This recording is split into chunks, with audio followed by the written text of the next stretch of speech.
And tell us a little bit about your trip. Well, yes, all of your committee members are here. Hi, everyone. Happy August. You should have received in advance a copy of your agenda, and basically it is just approval of your prior minutes from February of 2023. So I don't know if anyone wants to make a motion to approve those. I move that we approve the minutes. Second, Anyone else want to approve those? Everyone say aye. Aye. Well, thank you for the performer stuff. But the bulk of your meeting today is an overview of the fiscal year 25 budget plan. So I'm going to share my screen. Give me just a moment to do that. Okay, is this large enough for everyone? Can you all see it okay? Okay. Okay. So we're going to talk a little bit about the various pieces of the budget scenario that we're looking at right now, including the recently adopted fiscal year 24 budgets, the carryover from last year, the timeline for the next budget cycle, and the planning that staff have been asked to do to date. So just a reminder that fiscal year 24 budget was approved last May. This is the one that we are currently in right now. Started July 1st, runs through June of next year. And this is the one where staff received about a 7% pay increase. That's the 5.44% market rate adjustment for all merit staff, plus additional merit raises if people had good evaluations. We also extended a portion of that to our exempt non-benefited staff. So most of our staff are seeing a healthy raise this year. And our board of supervisors authorized a decrease in the real estate rate due to the quantity and the height of some of the property tax bills that you're seeing. So that has all been adopted. It's all in place right now. What we saw out of that budget was a pretty healthy increase to the library's budgets. Our base budget increased almost $2 million. And that is almost entirely in support of employee compensation. That's the 5.44% you've seen the column previously. Before the meeting started, I was chatting with one of the committee members about the library's budget. So if you look at our budget, if you look at the big paper document, it says library's budget is $33 million. That's not entirely accurate though. There is a big chunk of money that is allocated to the library that doesn't actually show up in our budget. That is health benefits, retirement pay, other post-employment benefits, all the fringe stuff. That is included in an entirely separate agency's budget in Fairfax County. So our budget is actually about $8, $9, $10 million higher than this. It's usually about $40, $42 million. But that is not included in the picture that you see. One of the really nice things that came out of last year's budget cycle was due to the advocacy of the fan group and to all of you and your supporters, the library is very likely to receive one-time funding of $300,000 in support of the collection budget. This is to help decrease wait times on popular materials and ensure that people can actually get the stuff that they want to come to our libraries and see. And I'll talk a little bit more about carryover coming up. When the Board of Supervisors adopts a budget, they also always include guidance for future fiscal years. And as I've shared a couple of times now, the fiscal year 25 guidance is pretty bleak. And bleak is the word that they actually used when they wrote this. They are anticipating very minimal increase to the property tax base. I think the estimate right now is 1%, which is much, much, much lower than we've seen over the past 6 or 7 years. And they are anticipating increased costs both for personnel and employee compensation, for facility infrastructures that need handling, for the bills that we all pay and contracts that we have to have escalators. So they're looking forward and seeing that there will be almost no increase in dollars coming into the county, but certainly an increase in dollars going out of the county, which is where the guidance comes in. Fiscal year 23 carryover was just authorized as a public hearing last week. So at the Board's of Supervisors meeting on July 26th, they authorized a public hearing on September 26th to review and approve their carryover budget. Carryover for fiscal year 23 is all the money that agencies did not spend. So if you had contracts that came under, if you had vacancies that you couldn't fill, if the county wasn't able to fill a project or a program, they would have money that they all bundle together, and then they give it back to the Board of Supervisors and say, how would you like this money spent? Or here are recommendations for how to spend it. For this year, the carryover package is over $200 million. It's $203.14 million, which is pretty big. This is where the library's $300,000 is included. So while we feel pretty confident that that money is going to be assigned to the library, it won't be confirmed until after the public hearing in September and then loaded into our budget after that. If you're interested, I'd be happy to share the link where the county has itemized what the package looks like. Big chunks of this money are going to things like reserves that need to be replenished, infrastructure projects, public safety initiatives. There's a lot going into bike lanes and bike safety and lamp lighting for different trail systems. And then there's other pieces that are piecemeal, like the library's $300,000. There's some portions for IT projects. There's a chunk for parks, but that is what the carryover package process is going to look like. So we should hear more about that as we exit September. Fiscal year 25 is feels like it's very, very, very far away, but it is not. So, Excuse me, oh, I'm sorry, Liz, go ahead. I was just asking, is the 300,000, if it gets approved, that goes to collections, correct? Correct. Okay, The way that the carrier language is worded is that it needs to go to the library's collection development budget, the book budget. And the way that it was phrased to staff is that we should be using that to ensure that we are kind of buying down hold lists in part because we have such long wait times on some items. So while the carryover language is a little bit more broad, we've been given some more direction about how they would like that money used. okay, thank you. I have a follow-up question. I didn't realize we could ask questions. Oh, yeah, I'm so sorry. Feel free to ask questions as we go. When exactly, if that 300,000 is approved, when will it be available? I would defer to Sandra. I would guess fall, but I don't have a specific date in there. Sandra, if it was approved in the hearing at the end of Yeah, September. I would say this by the second quarter, it should hit our budget, so. Okay, so October, November-ish. Jessica, I have a question too. Truly.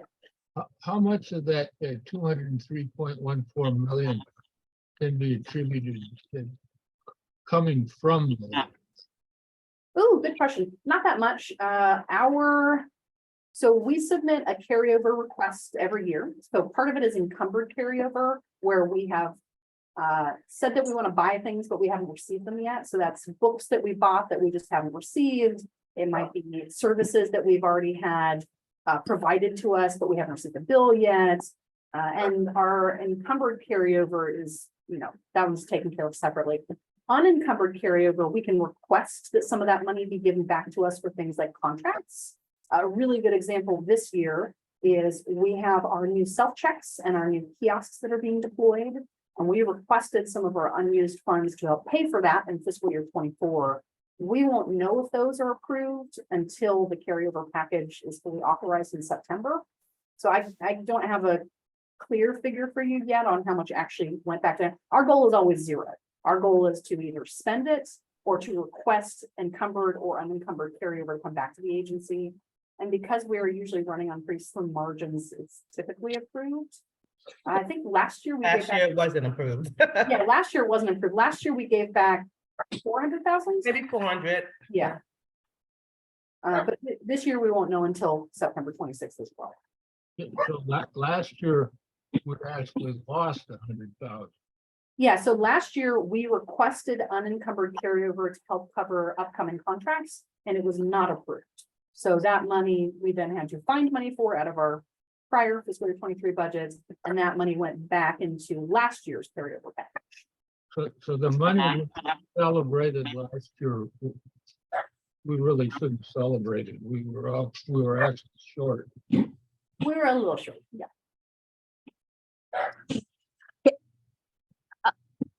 Liz, I'm sorry, Yeah, Jessica, I was just wondering, could we have put that allocate the 400,000 instead of being unencumbered? Could we have, as a strategy, could we have put that against like collections and then used it or no?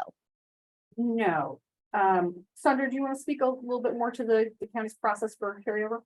Like we didn't have enough time to spend it? Is that, you know what I mean? Like if whatever we had allocated it for, we recognized we weren't going to use it. Could we have switched over real quickly and started spending it on collections? Well, I think that's always our goal, is we try to spend all of our money. So this is money that was set aside and it fell out. We didn't spend it all. So we can never really spend every dime of it. So we really worked really hard to spend it all. This year, it was about $300,000 that fell out, and that's what we requested as unencumbered carryover to support the IT projects that we actually went out to bid last year. So even last year, we requested the 300K and they didn't approve it. So technically, you know, this is kind of making us whole if they do approve the money, because when we went out to get these new bids, they are much higher. So I'm hoping that they will support the request. But why did they deny it last year? They don't really tell us why they deny the request. They just kind of, we submit the request and then we have dialogue with our DMV analyst, and they let us know whether or not the funds are approved or not approved.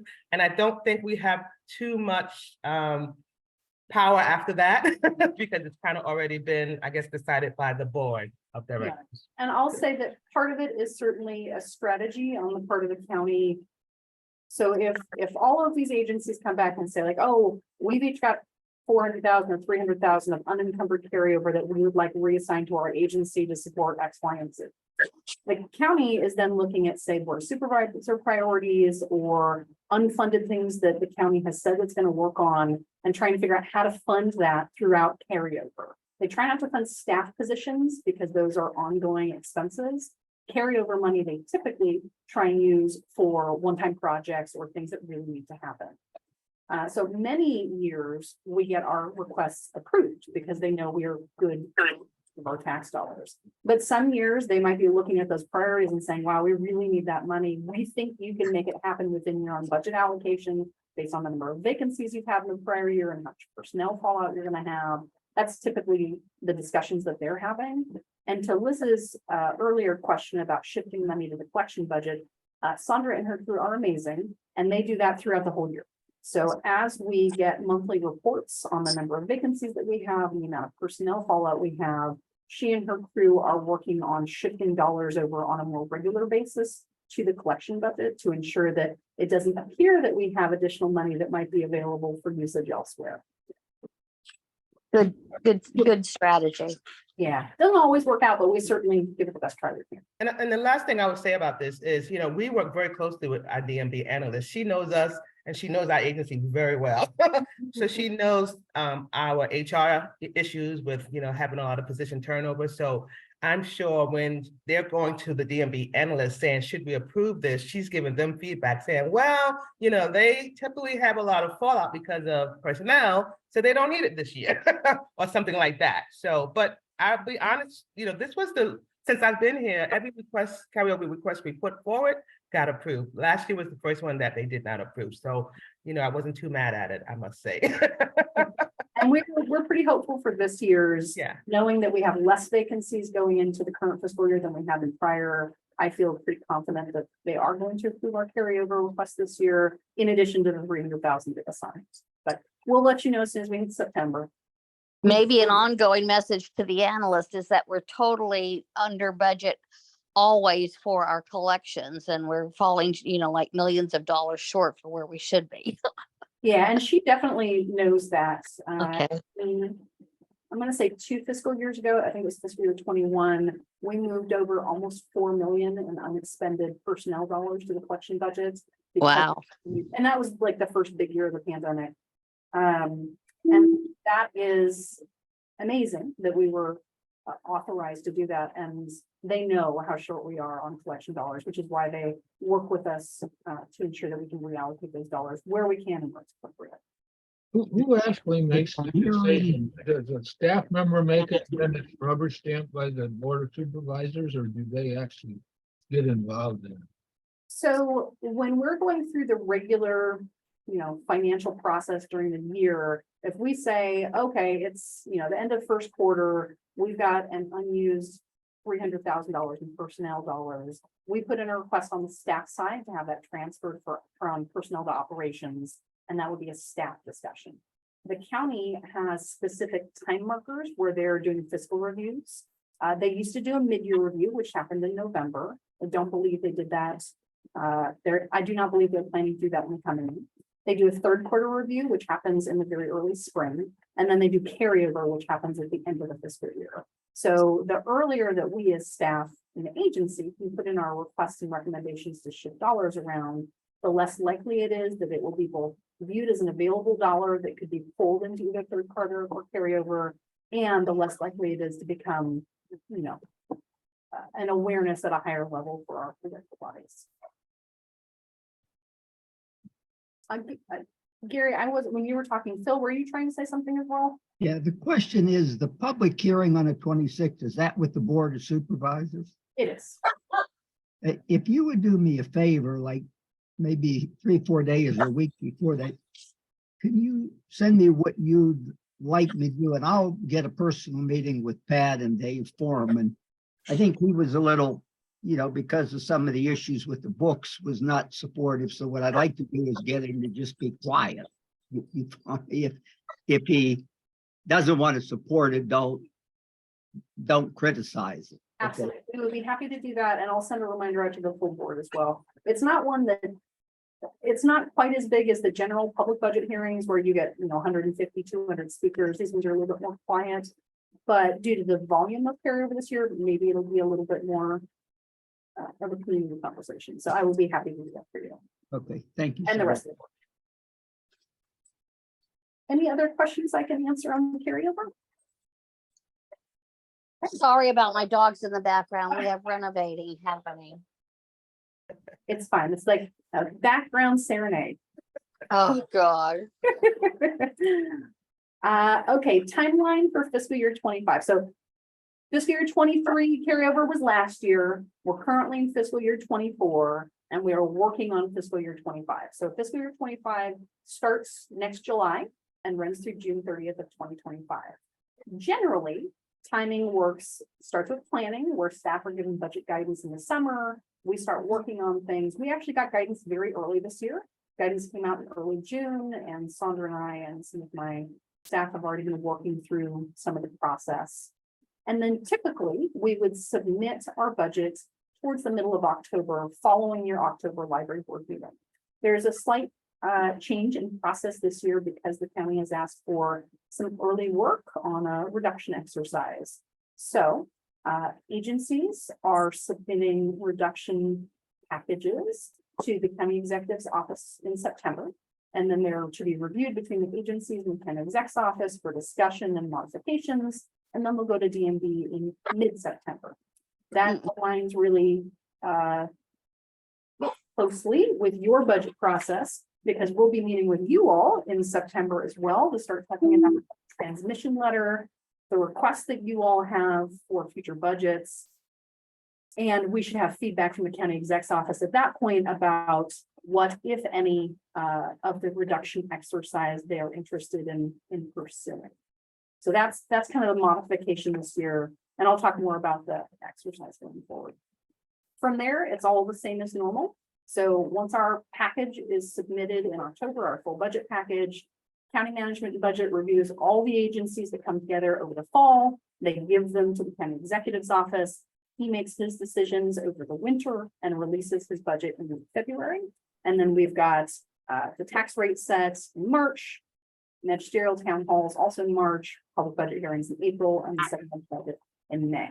So the general timeline is still the same. The only difference is that this year, because the county is anticipating increased expenditures and no increasing revenue, they've asked agencies early to take a look at either fees, the fee scale that's being assessed, to see if it's appropriate or if there's any modifications that bring additional dollars into the county, as well as if there are operational expenditures that could be modified or reduced to help meet those targets. As I had shared both in my email and earlier, we're doing this really early this year because of those two factors, low revenue and increased costs. Agencies have been asked to develop options for a savings package of 7%. And for the library, that is $2.375 million. Phil, you had asked earlier if there was any opportunity for the library just to not participate. Could we just say no? Or could we push back more strongly? And I don't personally have that particular option available to me. Every county agency is being asked to do this. The library is not being singled out. We have not been asked to do a different figure or a different set of schematics. And the thing to remember here is that even if the agency recommends something, that does not mean it's going to be taken. There are so many other factors at play here, and it's so early in the budget process. The revenue projections that they had back in November and then now, and what we'll have this coming November could be totally different, as could other revenue that is already coming into the county or savings that they haven't anticipated yet. So a lot of this is really preemptive work that we don't know if it'll be effectuated, but they've asked agencies to do this to make sure that they have the broadest available option of approaches to take as they're looking to balance a budget going forward. Hey, Jessica, I have a follow-up question to that. Are the surrounding jurisdictions doing something similar to this? I have not heard that.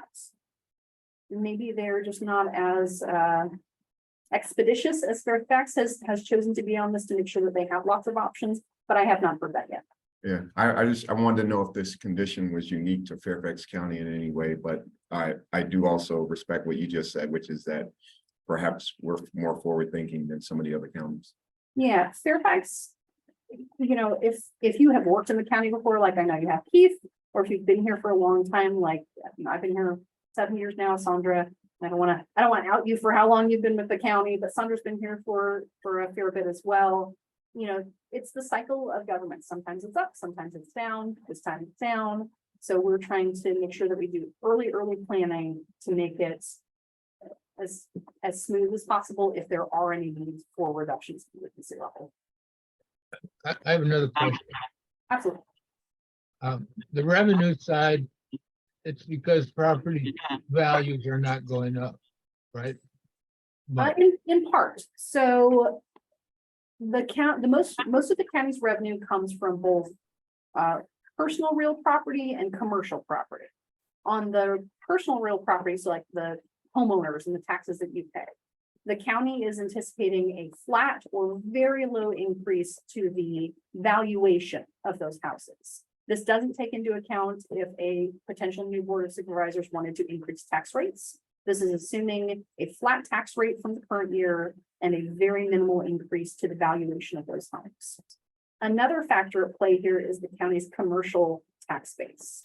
I think we are all aware that there's been a decrease in the amount of commercial utilization across not just Fairfax County, across everywhere. And that certainly affects the county's tax base too, because the less people who are renting commercial spaces, the lower the valuation is for those. And when people try and sell them, they're selling it for less, which means the space is lower. So those two big pieces are kind of part of it. We have elections coming up in November, and we will have at least 2 new members of the board of supervisors, as we have 2 members who are retiring and choosing not to run. And I couldn't speak to what a newly elected board is going to want to do around either the rates or what they're going to choose to do with any potential reduction exercises they're given. It'll be a really interesting process for a new board, unfortunately. that's the revenue side. Now, what about the outflow? What's so different this year than last year? Well, this year in fiscal year 24, when it was approved, the county had higher expenditures, but it also had higher revenues. So they were able to balance the two things. They had higher valuations for real estate, for personal real estate, and that was able to balance their higher expenditures, the majority of which were personnel costs. The county is anticipating that there will certainly need to be another increase in personal expenditures next year. I don't know what that is going to look like. I don't know what a market rate might look like, or if there will be any merit pay adjustments as well. But the county continues to see loss of employees to surrounding jurisdictions, and that the rate of pay is not up to what they believe it needs to be to keep, maintain, and recruit a solid workforce. So I think the main increase in expenditures that they're anticipating is personnel driven. But it probably wouldn't be at quite the magnitude it was this year. So it must be the big thing is the commercial real estate is even worse this year than last year. Yeah, it all plays together. It's the increase in personnel costs, it's the having no additional revenue, it's the decrease in commercial valuation. And of course, we're in Fairfax County, which means that our county provides a big chunk of money to the local school system. And the schools also need to increase their pay for teachers and have increasing contract costs, and they have asks as well. So it is the increase not only for the county side, but likely anticipated for the school side. Jessica, I don't have a lot of sympathy for the flat line with the tax. I'm looking at mine. In 2022, they raised my assessment 23.62%. In 2023, they raised it another 19.15%. So maybe we could put a motion at the hearing, you could take my taxes and donate it to the library. So, but I mean, that's You're very really, kind soul. I said it to Pat Harity. He said, well, you ought to appeal it. But, I do business with the county, so I really didn't want to appeal it. Well, I will say you are always welcome to appeal. The county has a really great process that you can do. So for anyone who's watching now or later, and you live in the county and you're a property owner, the appeal process, while it has many steps, is pretty clear. And if people are over a certain age, you can apply for a tax, it's not an abatement, but if you're of a certain age or disability status, you can ask for tax assistance. So there are certainly things like that that are available, but you're right, there's been a lot of increases in the valuation. The valuation rate is really not on the county though. That's on what people are willing to pay for the homes that they buy. It's not, it's not a Yes, personal if you- individual choice. If you'd like to pay me what my assessment is, we can make a deal this afternoon. So, I could not buy my own house at this point based on its valuation, Phil, but thank you for the offer. okay. But the big problem is not the personal, it's the commercial. Yeah, it's the confluence, it's the midpoint between it. It's the increased costs, it's the flat revenue, it's the decrease in valuation for commercial, it's all of those things. So all of that means that the library, as is every other agency, has to look at putting forward a reduction exercise at 7%. I'm not gonna say that, oops, let me do this, like, I do not have all the answers yet, because that's not, that's not where we are. The county has been incredibly clear though, that as agencies are looking at these reduction exercises, that our job is to minimize impact on employees and to safeguard important programs. For us, that can be really difficult to find a way to finesse it, because our main program is open public spaces with all the stuff that goes along with them. And our main cost is personnel. And there's not a lot of wiggle room between those two. So if our important program is being open to the public, and we do that by having staff in those spaces, how do you find, I can't just look under a couch cushion and find 7%. So staff are very diligently working on this right now. I did want to reiterate though, in prior years, the library has been asked to provide a bigger budget reduction exercise than other agencies. For folks who may have been on the board for a while, or for staff that are watching later, or for the public, if you go back to 2010, 11, 12, the library was asked to make quite a bit larger cuts than any other agency. Now, I wasn't here at that point, so I can't speak to the process, but I can say that right now, we're not being asked to do anything different. This is the same number that everyone is doing. I've been discussing and coordinating with my colleagues in other public facing agencies. Like, I know how much they're being asked to find, and it's all on par with the figures that we can put out there. So I don't have a slate of things to offer you all. We're still exploring what this might mean if we're looking at programs, hours, services, staffing levels. And we've got about another month to keep working on it. I can say that, 2.3 million is a big amount of money. And it is not anything that we're going to be able to say, oh, we're cutting this one thing and there it is. So there are some things I think that are politically off the table. So if any of you were worried that we were going to be recommending closure of a facility, I think that even if we recommended that, which we are not going to do, it would not be accepted, because that's not a politically viable option for a reduction. I've had a lot of questions from staff about whether or not, what this might mean in terms of the book budget. We worked so hard to try and find a way to get back to a robust book budget. Would this just decimate that? And the answer to that is no. I will not be recommending that the reduction exercise come fully from the book budget. I think that's incredibly unfair. And at this point, our book budget usually starts off at about $3 million in a fiscal year. So if we just took it all from the book budget, we'd have about $500,000 to start off with, which is not enough to supply any of our community members with the resources that they're looking for. So we're trying to find proportional options that don't decimate entire programs or services. As I spoke about on an earlier slide, the county is asking us to safeguard important programs, which for us is ours, and how we provide services to the public through our staff that operate our public branches. And of course, we're going back to normal service hours in about 3 weeks. So wouldn't that be a kicker if we went back to normal service hours, only to have to recommend to reduce hours once again? So there's no good answer here, and I don't have a suite of options yet for you all, but I wanted you to know that we're looking at every option because we have to. So it might be a patchwork of things.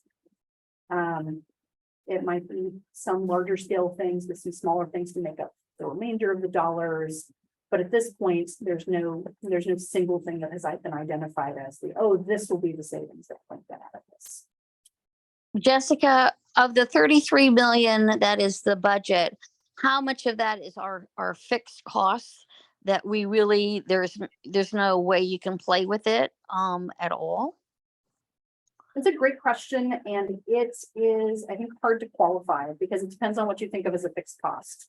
About, Sandra, please correct me, 75 or 80% of our budget is personnel. It depends on, how far into the fiscal year we are. So if you say that 3/4 of our budget is personnel, and that is both our benefited merited staff and our exempt staff, like our pages that do hourly work. It depends on who you ask, if that is a fixed part of your budget or not, but that is a huge majority of our ongoing costs. And that's the money that is assigned to that. And then if you look at our operating budget, which is contracts that we have for our IT systems, it is garbage service for our facilities, it is office supplies like pens, it's books, it's a very slim portion of things like cleaning services. Most of that is fairly contractually obligated as well. We have to have garbage services. Our staff have to have garbage bags to go into their facilities. We have to have all of these things. We have to pay the contractual items we have because most of them are multi-year contracts as well. So when you look at it from that standpoint, the only really flexible part of the budget is the book budget, because that is not something that we say, we are contracted out to spend $3 million a year. That is money that we say, we're going to buy these books. We have this much as a cap on how much we can spend per month. So that's kind of a hard qualifier for us, just because there's not really a ton of flexibility in there. We don't have money that every year we sit and think like, how are we going to spend this money this year? It's all allocated pretty cleanly at this point. Yes. And I would just add, Sandra and then Phil. yeah, I would just add that I lost my train of thought, so let Phil go. Phil then Sandra. Sorry, Sandra, I do that to It's people. okay. Before the virus, we, had gotten approval, for extended hours and things like that. So in this thing where we're cutting the budget, can we kind of remind him or put a paragraph or two in, if you look back at whatever that particular year was, we were going to do this, and we still think it's important, more important now than it was back then, and make a pitch. So, let him start thinking, maybe as he would plan next year for something, he might think positively and put a couple bucks in for us to try to do that. I think that is an excellent idea, and it will certainly help guide what we present as well. When I think about it, the messaging that staff received on this was, we need a wide variety of options, but that doesn't mean we're going to take all of them. So don't put forward like Washington monuments. So for us, don't put forward branch closures because there's no way those are ever gonna be taken. And also, we don't want to close a branch. That's an awful, awful thing to do to a people. So those are kind of off the table. But other things, even if we put them forward, even if we said, okay, the only way that we can make this budget reduction work is if we decrease hours again and the staffing that goes along with it. I can't imagine the political ramifications that would come from that as we've had this kind of bouncing ball up and down with our hours and staffing situation. So we're certainly going to remind them of the hours side of this, that we were originally approved for an expanded set of hours pre-pandemic, that we've been working hard to get back to normal hours. And in fact, we'll be doing so in August 28th of this month.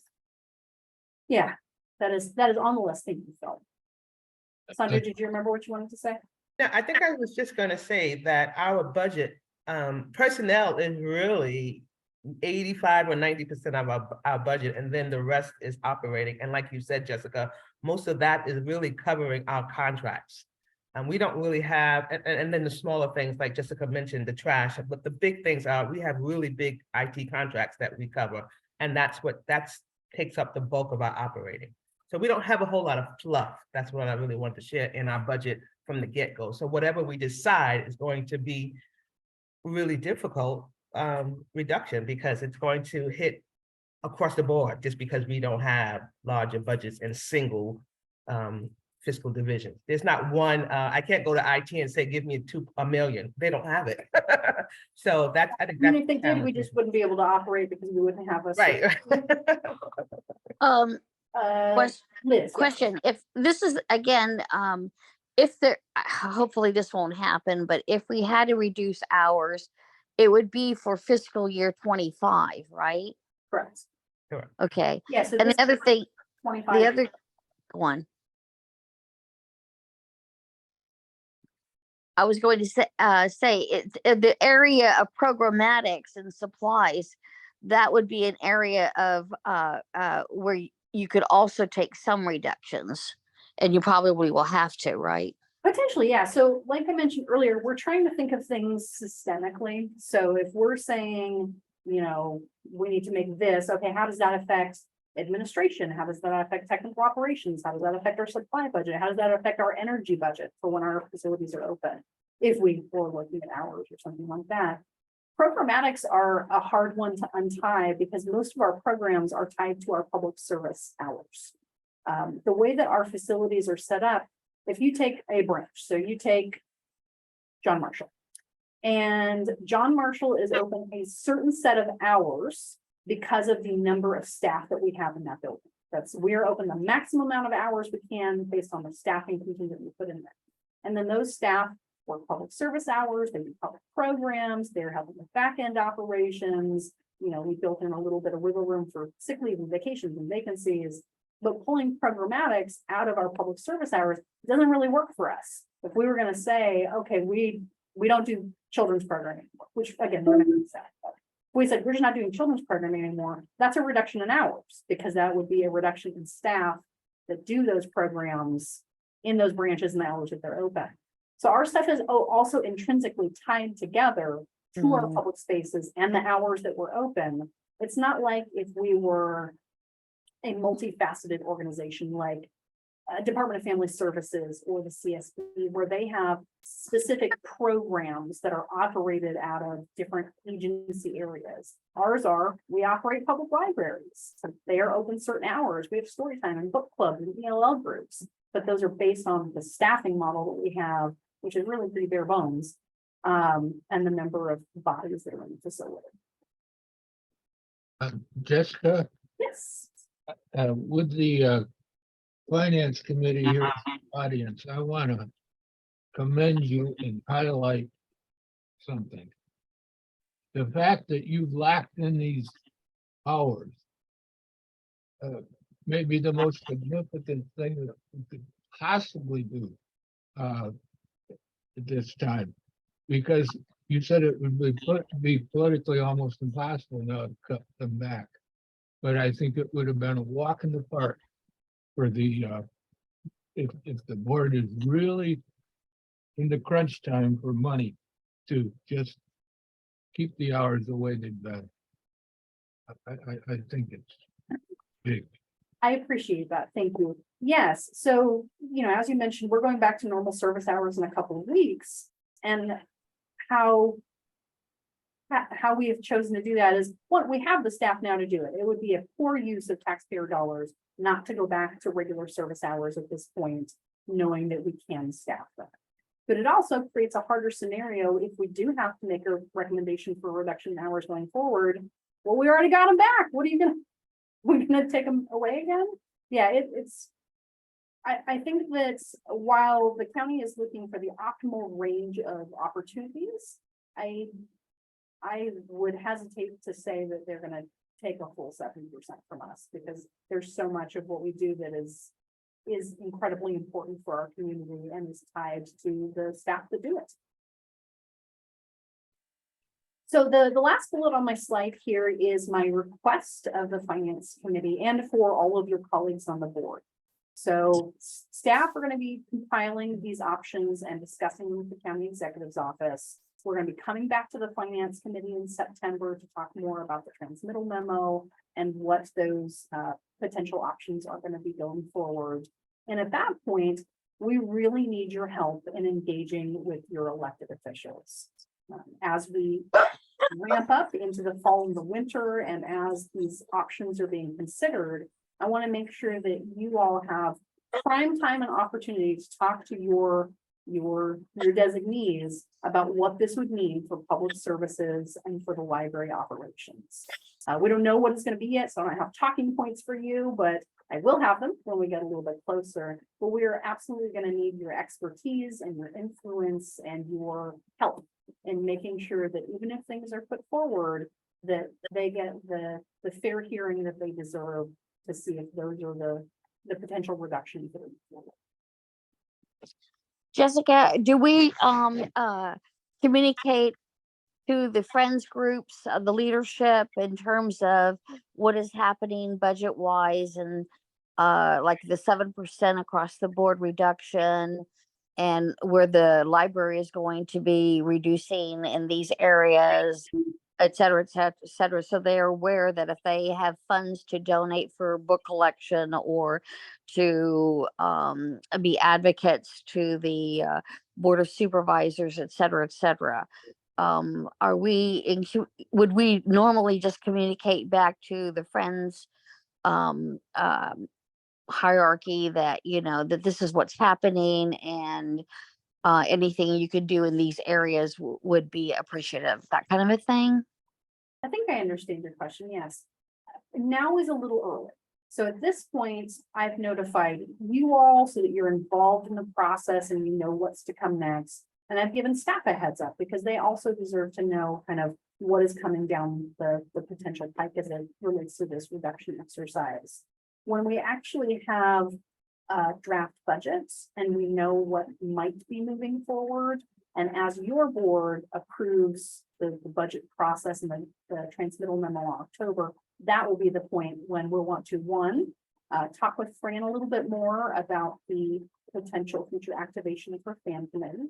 And two, talk more with the friends about their 24 calendar year planning for giving based on what those potential reductions might look like. Because you're right, if we're saying we need to cut, I don't know, X amount from the collection budget as a proportional cut along with everything else, that could be something we could go back to the friends and say, here's what we're anticipating, not done yet, but here's what we're anticipating. We would love your support in these areas. One, advocating to not get the cut.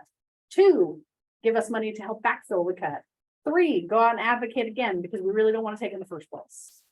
Some of the friends members, some of the friends groups want to ensure that their dollars are not supplanting county dollars. The foundation is a great example of that. Their whole mission is that they provide supplemental support. They don't supplant what the county should already be doing. So some of them might not be able to assist if we take a cut, and there are some areas that they might have been able to donate to. But there are definitely a few that might want to kind of step in and assist in different areas. I think I might take a little exception to that. I'm not sure we want to put them in a position of helping bail out the loss at the same time we're trying to prevent the loss. I, my sense is that they should be fighting the loss, and then if we lose, then go to them and say, we need help. That sounds very reasonable to me as well, and I will leave part of that discussion up to the fan committee and Fran, if we get to that point, to lead any advocacy efforts, because that's not, I can't do that part. And how to involve and incorporate the friends groups. Yeah, even if we don't ask them for a financial, if they can support any of the, like, we'll say book collections. I was thinking at least make them aware of the situation, and then on their own, they can decide whether they'd like to step up or not, like the Reston Friends groups with a contribution of $200,000, you know what I mean? But at least make them aware of what's going on. And I guess that would be through Fran's fan group. Yeah, definitely. Okay. Do you have any Nothing. general information, Jessica, on if we might see what you guys are proposing prior to it getting submitted to the supervisors? I mean, yeah. Yeah, so, well, won't go to the board of supervisors until after you all submit a budget. So timeline wise, Okay, you've got your finance committee meeting today. Staff are gonna continue to work on options throughout the month of August. We're gonna talk with the county executive's office the first weekish of September. And then we'll be coming back to you all, and I need to send you some potential dates, Keith, for a finance committee meeting in maybe mid-September for discussion of those items, the transmittal memo, and preparing for the October library board meeting. We've been looking at everything across the board because we have to. When you look Right. at that number, we have to look at everything. So even though I'm saying, no, we're not gonna close a library, we still looked at how much it costs to operate a library because we wanted to be able to say we have turned over every stone. We've looked at every option, and this both does not make community sense, it doesn't make staff sense, it doesn't make political sense, it doesn't make sense. So we've been looking at things as small as, could we, our contract is coming up for copiers. Could we get a smaller desktop model for copiers instead of kind of the large multifunctional devices we use now? Maybe that could save some dollars. We've been looking at whether or not we can change some of our copiers from color to black and white. That would save some dollars. So some of them are really small things that are only maybe $5,000-$10,000, but they add up. We've been looking at our print versus digital offerings for things that we have as publications. Maybe that could save some money. But then those are kind of piecemealing it together. We've been looking at databases. I told you all already, we're not planning on a wholesale cut to the collection budget, but of course we look at where those dollars go to. And we've been looking at our vacancies to make sure that there aren't any that have just been so outstanding long that it just doesn't make sense to keep trying to fill them. Or if we should rehash it and see if it needs to look like something new. Hours, of course, are something we have to talk about and consider, even though we know that that is really politically non-viable, because that's where the biggest chunk of money could potentially come from. We have both merit and exempt staff. Is there a balance in there as we're looking at things? And as we've been looking at, if there are any staffing components to this, it can't just be like, oh, we're only taking from admin or technical operations or one branch or all the branches. We're trying to find a balance between them. Like Sandra mentioned earlier, most of our contracts are set and long-term, so those are not viable cuts that we can take because we're contractually obligated to continue paying them if we have any money in our budget at all. So most of our IT contracts are not things that we have identified for discussion. We've also looked at increasing costs. So we are fine free. We're not looking at going back to charging fines to remediate this issue. But there are other things that we offer that maybe we could see if there's an opportunity to generate some revenue. We talked about whether or not SCPL could become a passport hub. Some of our surrounding libraries offer passport services where you can come fill out your paperwork, get your picture taken, submit it. We talked about a couple of other maybe revenue generating options to see if we could offset anywhere. Those are all under discussion and data review still in there. So we're looking at everything. Do we do notary services at the library? We do not. We looked at that as well, and it was found to not be a cost saving or not be a cost generating effort It seemed like from our surrounding jurisdictions that do it, it costs them more to both recruit and maintain staff that do it than they actually got in for revenue for it. Jessica, I'm not saying it is, it's very, very simple. You know, you apply for a notary. Yeah. All you need is a sheet of paper on the desk. So when you come in, I notarize it, I mark it down, and then, you know, you can charge like $5, but you know, I'm not going to raise a lot of money, but it isn't a complicated, I'm a notary, it isn't a very complicated process. It is not. So we looked at notary services, passport services, proctoring services, our interlibrary loan services, all seeing if there are ways we can either start or monetize them. And those are definitely under consideration as well for the revenue generation side. Well, pre-TSA, no. Mm, I would like to keep some of the wonderful staff that we have right now and not run them out the door. I digress. Now it's comment. Liz. A little different question. I'm not sure where things stand with unionization. And if we have a union in place or if they're still under consideration, but would any of the library classification, employee classifications fall under any of that? That's an interesting question, and I'll give you the data that I have, because I am not immediately involved in it. So the county now has 2 authorized collective bargaining units. One is covering police and one is covering fire and emergency services. General government is the other bargaining unit that is approved in the county's collective bargaining ordinance. There are at least 2 entities that are interested in representing Fairfax County general government workers. They have not yet met the signature threshold to trigger an election. I don't know where they are in that process. I was just wondering with that, if that's still coming with a possibility, and I don't know in terms of from an employee perspective, what is it that they would expect or would like to have in their contracts? You know, is it a benefit increase? Is it a labor increase, costs, et cetera? So I was just wondering how that would play into any of this. I could not speak to those yet because there is no collective bargaining representative for general government. Mhm. But on your earlier question, if we do get to a point where there is a representative unit for general government, that would cover all but 9 of my employees. Actually, all but 8, because that's myself included. So 540 of them would be covered by collective bargaining under the same entity. Mhm. Yes, so pay, benefits, retirement, all that kind of stuff, that would come further down the line if they get to the point, and that would be between the bargaining units and county agent.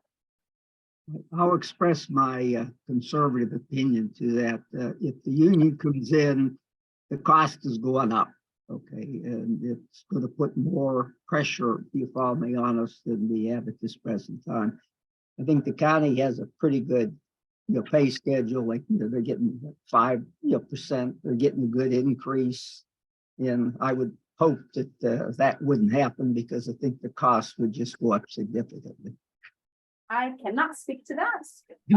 We'll just let you all know if there is any change or movement in general government employees. As of yet, there is no representative bargaining unit that would cover library employees. Okay, thanks. You're welcome. Gary, I thought I saw you saying something as well. Yeah, I had another hours question. Obviously, to keep a branch open, there's an optimal number of staff that you want to have available at any given time. There's also a minimal amount that you absolutely have to have for the place to be open. Where are we with that? So we have minimum sets, minimum staffing for a community to open and close is 2 employees. Minimum staffing for a regional is 3, but those are like bare bones. Nobody can be out. This is like, it's a snow day, right? And half of the people couldn't make it in. This is the absolute minimum to safely open a facility. That doesn't include programs, that doesn't include training, it doesn't include vacancies, that's just the minimum. And when we talk about staffing for hours, if I use one of your branches like Martha, We are staffed at the levels that we are staffed at based on the hours that we're open. So Martha has 10 or 12 FTE of staff, and that amount of staff is the model that we have developed to be open 6 days a week, 2 evenings, Monday through Saturday. If we were looking at reduction in hours, we would be looking at proportional hours and staffing to go along with it. I don't know if that fully answered the question. I'm sorry. I think I only caught like half of it. No, that's what, that's not, what I'm worried about. Do we have enough people that the, powers that be could say, well, you can still keep these branches open, just cut back on the number of people? Oh, I get what you're saying. No, so we have forever, as long as I've been here and before I was here, they have made cuts to staffing and branches during previous reductions in force or budgetary decreases, and those were always accompanied by a reduction in hours. We do not have superfluous staff at the branches. Neither do we in an admin or tech ops, but we're talking about hours in the branches. We have a set number of staff to operate the hours we're open. We don't have extra bodies that are just hanging around to be there to do programs. So if we are at some point required to reduce hours, if we are at some point required to reduce staffing, it would require a reduction in hours. We do not have enough bodies to do My that. sense was that you're increasing the hours right now. You're right at the margin to be able to do that. Yes. Okay, thanks. Yes.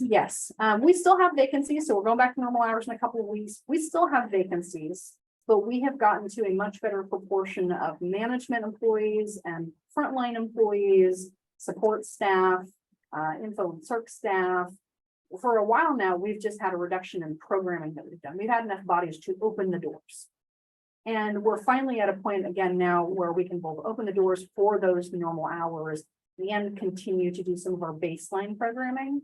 And then as we continue to get more bodies on board, it will be that space where we can have both the bodies we need to open our doors for our service desk coverage and the amount of programming that the community expects for story times and ELLs and book clubs, adult education, things like that. Yeah, but as you increase the bodies, that gives them more argument to say that you could keep the libraries open without. Yeah. I understand what you're saying. That Yeah, we have really good reports that we can run on the amount of overtime and comp time our current staff have to pull in order to keep our facilities open. And the unused vacation leave that many of our folks have had because they haven't had enough colleagues to use their time off. I feel very confident that we will be able to withstand that. okay. Thanks. Do you mind if I have 11:30 appointment, I need to go. Sandra, there was an old movie that said same time next year, so I'll leave you with that. Listen, thank you, everybody. I'm sorry I got to cut off because I got to be somewhere at 11:30. So have a great weekend and look forward to the next meeting. And Thank motion to Phil. adjourn. I move that we adjourn. That's two motions, so here's a second. Oh, I'll second it. You got a hand from Gary as well. Well, I will be in touch,